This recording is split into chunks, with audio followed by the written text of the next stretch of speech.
कि जब बॉडी में ही खून नहीं था तो ग्रास मेट में खून कहाँ से आया। और अभिषेक उसे शारीरिक संबंध बनाने के लिए ब्लैकमेल करता था और दबाव डालता था। और उसके ऊपर गोभी लाल आया, वो गोभी फली, उसको खाए भी इन लोगों ने। 12 बजे तक इन्होंने पूरा इसको ऑपरेशन किया। दृश्यम जो पिक्चर है उसके हिसाब से इन्होंने स्क्रिप्ट बनाई। क्या कोई आदमी बॉडी फेंक देगा उनके घर में? और बॉडी का वो जो गड्ढा है वो साइज के हिसाब से 2 दिन पहले खोदा गया था। मेरा लड़का मेरे घर से तकरीबन 5 बजे के बाद गया और उसके बाद लौट के नहीं आया।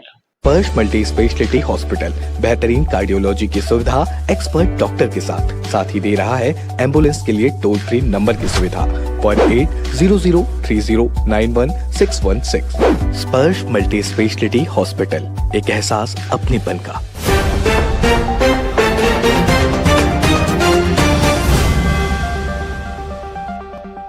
नमस्कार, मैं हूं मयंक चतुर्वेदी और आप देख रहे हैं तीरंदाज।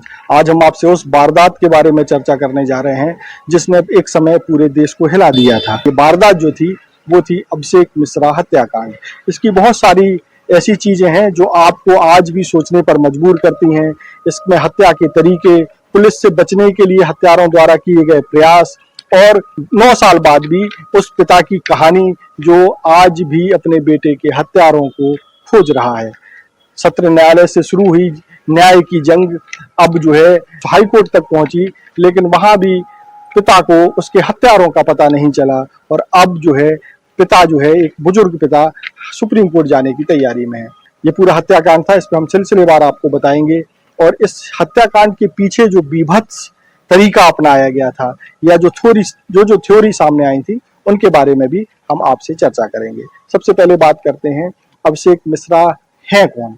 अभिषेक मिश्रा आपको बता दें कि मध्य छत्तीसगढ़ में सबसे बड़े शिक्षण संस्थान चलाने वाले आईपी मिश्रा के इकलौते बेटे थे अभिषेक मिश्रा। अभिषेक मिश्रा की हत्या सन 2015 में नवंबर में कर दी गई थी। मामला तब बहुत ही चौंकाने वाला और पुलिस के लिए परेशानी का कारण बना जब 10 नवंबर 2015 को अभिषेक मिश्रा के पिता, जो कि बहुत बुजुर्ग हैं, उन्होंने एक गुमशुदगी दर्ज कराई अपने बेटे की। गुमशुदगी दर्ज कराने के बाद शुरुआत में पुलिस ने बेटे की तलाश एक सामान्य तरीके से की, लेकिन जैसे जैसे दिन बीतते गए पुलिस की समस्या बढ़ती गई। 2.5 लाख फोन कॉल को खंगालने के बाद करीब 44 दिन बाद पुलिस 3 व्यक्तियों तक पहुंची और वो 3 व्यक्ति थे किमसी कंबोज जैन, अजीत सिंह और किमसी के पति विकास जैन। इन तीनों को 22 दिसंबर को पुलिस ने इनको हिरासत में लिया और इनसे पूछताछ की गई। पुलिस का कहना है कि इनकी निशानदेही पर 23 दिसंबर को अभिषेक मिश्रा की सड़ी गली लाश स्मृति नगर, जो कि भिलाई का एक पॉश कॉलोनी मानी जाती है, वहां से एक घर से बरामद हुई और वो घर जो है किमसी के चाचा अजीत सिंह किराए पर लिए हुए थे। अभिषेक मिश्रा की जो लाश बरामद की गई वो जमीन में गड़ी हुई थी, यानी और उसको जमीन में गाड़े हुए करीब 44 दिन हो चुके थे। पुलिस का ऐसा मानना है कि अभिषेक की हत्या 9 नवंबर को ही कर दी गई थी, यानी 9 नवंबर 2015 को, और उसकी लाश जो है 23 दिसंबर को बरामद की गई, 23 दिसंबर 2015 को। अब आपके दिमाग में एक सवाल आया होगा कि फिर 44 दिन बाद जो लाश सड़ गल चुकी थी उसकी पहचान कैसे हुई। तो आपको बता देते हैं कि अभिषेक मिश्रा की पहचान उसके लॉकेट, उसके कड़े और बाकी अन्य चीजों से हो पाई थी। इसके बाद सबका डीएनए परीक्षण भी कराया गया ताकि ये तय हो पाए कि मृतक, ये जिसकी लाश बरामद हुई है, वो आईपी मिश्रा का बेटा अभिषेक मिश्रा है। इस पूरे घटनाक्रम के बाद बहुत सारे सवाल उठे कि आखिर क्यों इसकी हत्या की गई, अभिषेक मिश्रा को क्यों मारा गया। अभिषेक मिश्रा शहर के सबसे चर्चित व्यक्ति, शिक्षाविद आईपी मिश्रा का बेटा है, उसकी आखिर हत्या करने की जरूरत क्यों पड़ी।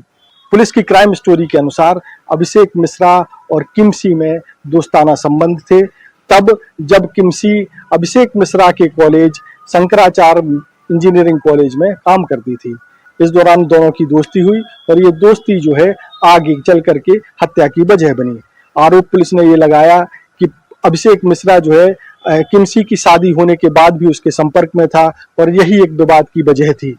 पुलिस के आरोप पत्र में यह है कि 9 तारीख को इस घटनाक्रम को अंजाम दिया गया, जबकि इसके 2 दिन पहले यानी 7 नवंबर को इस घटनाक्रम को अमली जामा पहनाने के लिए एक पूरी साजिश रची गई।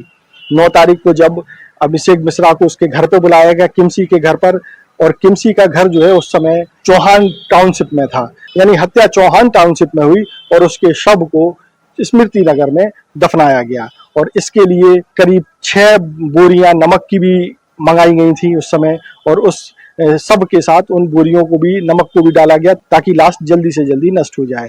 इसमें एक रोचक और सबसे चौंकाने वाली बात यह है कि सातिर अपराधियों ने, हत्यारों ने मामले को दबाने के लिए लाश दफन करने के बाद उसके ऊपर गोभी के पौधे तक लगा दिए थे, ताकि किसी को, आसपास के लोगों को ये शक ना हो कि यहाँ कभी कोई गड्ढा खोदा गया था।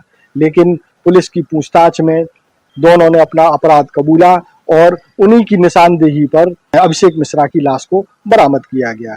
इस पूरे प्रकरण में पहली बार आईपी मिश्रा सामने आए हैं और उन्होंने उस घटनाक्रम के बारे में क्या क्या कहा, सबसे पहले उसको सुनते हैं। फिर उसके बाद हम आपको ये भी बताएंगे कि बचाव पक्ष की वकील जो हैं, जो 3 लोगों पर हत्या का आरोप लगा था अभिषेक मिश्रा पर, किमसी जैन, अजीत सिंह और विकास जैन, उनको हाईकोर्ट से बरी होने के बाद वो क्या कह रही हैं। सबसे पहले देखते हैं आईपी मिश्रा क्या कह रहे हैं। आईपी मिश्रा जी हमारे साथ है। आइए जानते हैं कि कोर्ट के इस जजमेंट से वो कितना संतुष्ट हैं और क्या कहना चाहते हैं। नहीं, देखिए, ऐसा है कि मेरे लिए तो ये बड़ा हृदय विदारक है और मैं अचंभे में हूँ कि इस तरीके का निर्णय आया है। लेकिन अब निर्णय है, उस पर हमको कुछ कहना नहीं है। ऐसा है कि एक किमसी मेरे बेटे को कई दिनों से ट्रैक कर रही थी। 6 तारीख को उसने फ़ोन किया, 7 को फ़ोन किया, 8 को फ़ोन किया और फिर 9 तारीख को उसने फ़ोन किया। मेरा लड़का मेरे घर से तकरीबन 5 बजे के बाद गया और उसके बाद लौट के नहीं आया। किमसी ने अपने स्टेटमेंट में वहाँ पर सिविल डिस्ट्रिक्ट सेशन जज के यहाँ कहा कि ये आखिरी कॉल था मेरा, और उसने ये भी कहा कि हमारा इनसे बात होती रहती थी। अब दुर्भाग्य है कि जब वो आखिरी कॉल था तो इसके बाद उसने कोई कॉल क्यों नहीं किया। वो टेलीफोन आज भी मेरे पास मौजूद है, उसमें उसके कॉल कभी फिर नहीं आए। तो यदि हमेशा उसको कॉल करने की उसकी आदत थी, वो करती थी, तो फिर दोबारा भी कभी कॉल करना चाहिए था। और उसके बाद जब ये बॉडी जो है 45-44 दिन के बाद रिकवर हुई, तो बॉडी उसके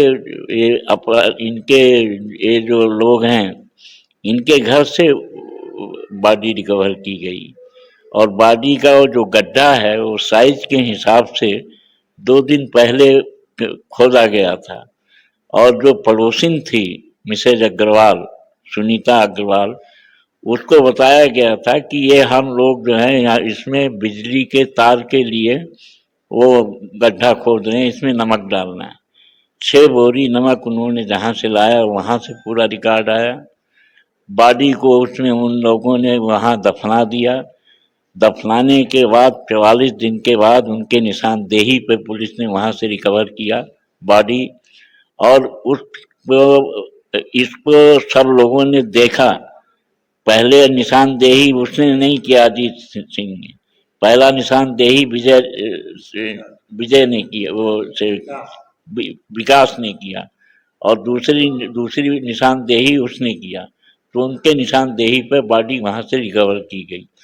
अब मेरे समझ में ये नहीं आता है कि जब उनके घर से बॉडी रिकवर की गई, उस बॉडी के अंदर उन लोगों ने मिट्टी डाल करके, मिट्टी डालने वाले को भी बुलाया गया दूसरे दिन, उस आदमी से उसी से डलवाया गया। कुछ मिट्टी इन्होंने रात को डाल दिया था, कुछ मिट्टी दूसरे दिन डाला, और उसके ऊपर गोभी आया। वो गोभी फली, उसको खाए भी इन लोगों ने, जैसा कि उन्होंने स्वीकार किया जिस बात को। उन्हीं के निशानदेही पे लाया गया ना। तब इससे बड़ा सबूत क्या हो सकता है? क्या कोई आदमी बॉडी फेंक देगा उनके घर में और अगल बगल के आदमियों में उसकी दुर्गंध का पता नहीं चलेगा क्या? आप लोग के द्वारा कोई अच्छा मजबूत साक्ष्य पेश नहीं हुआ क्या हाई कोर्ट में? नहीं, साक्ष्य हम क्या पेश करेंगे? साक्ष्य तो पुलिस ने पेश किया है। इससे बड़ा साक्ष्य क्या हो सकता है कि बॉडी उनके घर से पाई? इससे बड़ा साक्ष्य क्या हो सकता है कि उनने बुलाया और उनके बुलाने के बाद गया और सारे तीनों लोगों के टेलीफोन के लोकेशंस एक ही जगह। आदाबरी का जो टावर है वो चौहान से टावर से कनेक्टेड है, लिंक्ड है, और उसमें इन तीनों लोगों के टेलीफोन मिले और उसको इसको जो है वो बार उसने करीब 100 बार टेलीफोन कॉल किया है। 12 बजे तक इन्होंने पूरा इसको ऑपरेशन किया। दृश्यम जो पिक्चर है उसके हिसाब से इन्होंने स्क्रिप्ट बनाई और उसी के हिसाब से इन्होंने किया। ये तो ईश्वर की कृपा थी कि मुझे वो बॉडी मिल गई, नहीं तो शायद वो बॉडी भी नहीं मिलती। इससे बड़ा साक्ष्य दुनिया में कुछ भी नहीं हो सकता। किस्मी ने फोन करके बुलाया था अभिषेक को? निश्चय ही बुलाया था और वो मेन कंस्पायरेटर है, सी इज मेन कंस्पायरेटर। 120 ए के हिसाब से एंड 30 भी दोनों को मिलाने से इसको नंबर 1 किमसी है और इसके बाद विकास जैन है और इसके बाद वो है। इन लोगों ने पूरा षड्यंत्र रच के इस काम को किया है और इससे बड़ा पाप कुछ भी नहीं हो सकता है। लड़ाई जारी रहेगी? निश्चय जारी रहेगी। मुझे भारतवर्ष के न्यायालय पर पूरा भरोसा है और हम लड़ाई जारी रखेंगे। हम सुप्रीम कोर्ट जाएंगे। हमारे साथ काफी मतलब हम बताइए इस उम्र में हमारा लड़का तो हमको मिलने वाला है नहीं दोबारा किसी भी हालत में।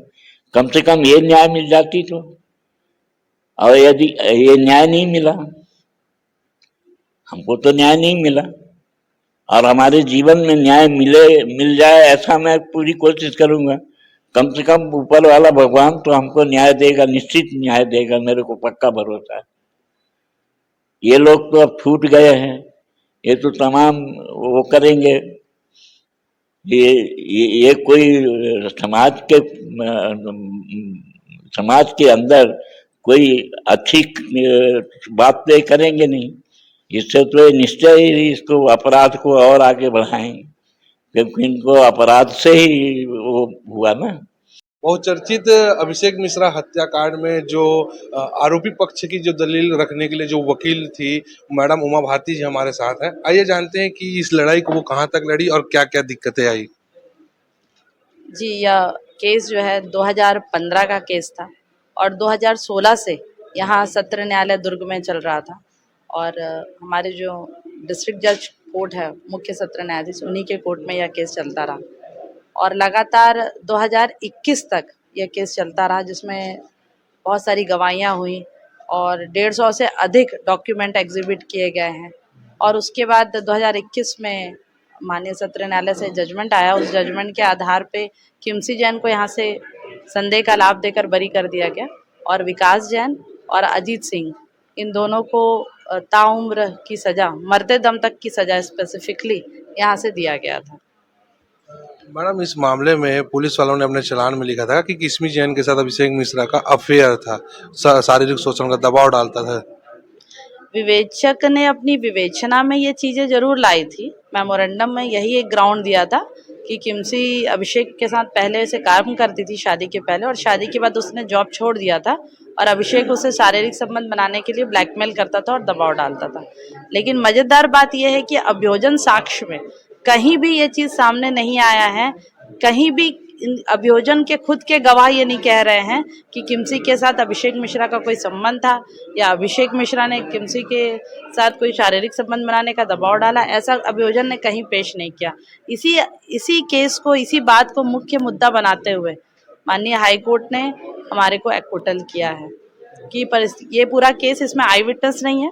देखिए, जब केस दो तरह के होते हैं मर्डर केस, एक आई विटनेस वाला और एक सर्कमस्टेंशियल एविडेंस वाला, जो परिस्थितिजन्य साक्ष्य में है। जहां आई विटनेस होता है वहां परिस्थितिजन्य साक्ष्य की आवश्यकता नहीं है। जहां आई विटनेस नहीं है, मतलब जो आंखों से देखा हुआ कोई ऐसा साक्ष्य नहीं है, तो वहां पे हमको परिस्थितिजन्य साक्ष्य में उसको लिया जाता है। ये केस पूरा परिस्थितिजन्य साक्ष्य पर आधारित था, लेकिन इसका जो मेन मोटिव था कि अगर उसने मारा तो क्यों मारा, वो जो क्यों है उसको अभियोजन ने कभी भी सिद्ध नहीं किया है। इसी आधार पे किमसी को यहाँ से बरी किया गया और वहाँ से विकास जैन और हाँ, हाई कोर्ट से जो आदेश आए हैं कुछ न कुछ ऐसे पॉइंट होंगे, लोग शहर में एक अचंभा वाला माहौल बना हुआ है कि कैसे किस बेसिस पे ये निर्णय आया होगा। ये हाईकोर्ट का ऑर्डर है मेरे हाथ में, 89 पेज का ऑर्डर है ये। इस ऑर्डर में बहुत ही अच्छे तरीके से, मतलब अगर ये देखा जाए तो वकीलों को पढ़ने के लिए और नए लोगों को सीखने समझने का बहुत ही अच्छा जजमेंट आया है। इसमें परिस्थितिजन्य साक्ष्य पर आधारित जो केस होते हैं, क्योंकि परिस्थितिजन्य साक्ष्य को लेकर माननीय सुप्रीम कोर्ट ने एक शरद बृजचंद का जो बहुत फेमस केस है, न्याय दृष्टांत है, उसमें कुछ प्रिंसिपल्स लेट डाउन किए हैं, जिस प्रिंसिपल के आधार पर परिस्थितिजन्य साक्ष्य से रिलेटेड केसेस को साबित किया जा सकता है। तो हमारे माननीय हाई कोर्ट ने भी इसी परिस्थितिजन्य साक्ष्य के आधार पर इस चीज को पूरी तरीके से साबित किया है कि परिस्थितिजन्य साक्ष्य के आधार पर अभियोजन अपनी कहानी, अपना प्रकरण पूरी तरीके से पेश नहीं कर पाया, पूरी तरीके से साबित नहीं कर पाया। पहला पॉइंट ये था। दूसरा पॉइंट ये है कि इसमें ये बताया गया कि ग्रासमेट में, यहाँ से जो हमारे यहाँ सत्र न्यायालय से हुआ था, उसमें एक पॉइंट ये भी था कि ग्रासमेट में खून पाए गए, जिसका एक्सप्लेनेशन हमने नहीं दिया, मतलब डिफेंस ने नहीं दिया। और जब हम हाई कोर्ट गए तो हाई कोर्ट में हमने आर्ग्यूमेंट किया कि जो पोस्टमार्टम रिपोर्ट है अभिषेक मिश्रा का, उसमें no head injury, no any injury पाया गया है, मतलब पूरे शरीर में कहीं खून ही नहीं निकला। रॉड से मारने का जिक्र था। जी जी। तो जब पूरे शरीर में खून नहीं है और जब बॉडी को वहां से निकाला गया, उसके साथ वो बहुत सारे कपड़े थे और कपड़े वो खुद उसने भी पहने हुए हैं। अगर कोई किसी को मारा जाएगा रॉड और उससे खून निकला जाएगा तो जाहिर सी बात है उसके कपड़े में कहीं ना कहीं खून के दाग रहेंगे, या जिस कपड़े या जिस बोरे में लपेटा जाएगा उसमें खून के दाग रहेंगे, लेकिन इसमें कहीं नहीं थे।